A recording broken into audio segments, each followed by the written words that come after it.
All right, John. Now the next thing we're going to look at here is we're going to look at our backswing.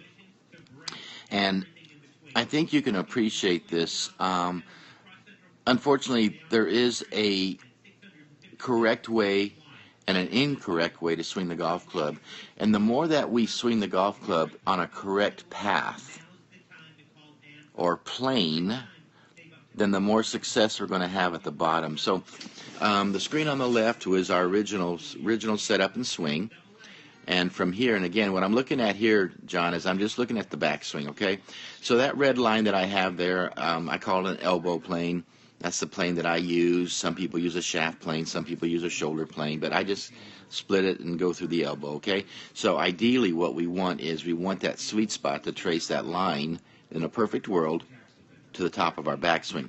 So the screen on the left, again, is our original swing. So as you take this up, you can definitely see how far outside that club is going. And you can see your hands moving away from your body, okay? Now, obviously, I'm not going to say you can't take the club back that way, but in a golf swing, we want that golf club to retrace that red line on the way down, or if you make a mistake, below it, okay?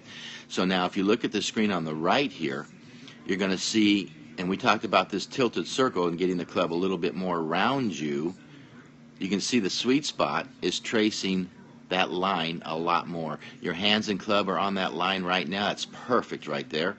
And then as you continue to take it up, it's going to trace that line going up. So you can definitely see the difference in the position of the club in both these swings.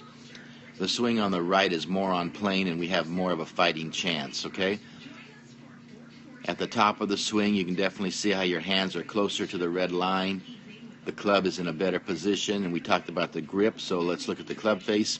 At the top, you can see the club face on the right or left is more of a toe hang. Club head more on the left side of the shaft, and the one on the right, the leading edge, is at least in line with the shaft at the top, okay? Because the one on the left, now you can swing it up like that, but what you're going to have to do now is have a major swing shift or plane shift and have that club working back underneath that line. And as you can see here on the way down, you can see that chop over the top. And those just transfer, sir, into very weak strikes. Now, the one on the right here, we're talking about the plane. And now, just as you start down here now, I don't know if I have it. No, I don't. Okay. But from here, what I started to notice was the hands and club were starting to drop more underneath. Okay. So again, this is just a backswing. And the more that we can get this club working on this nice line working up, that would be on plane.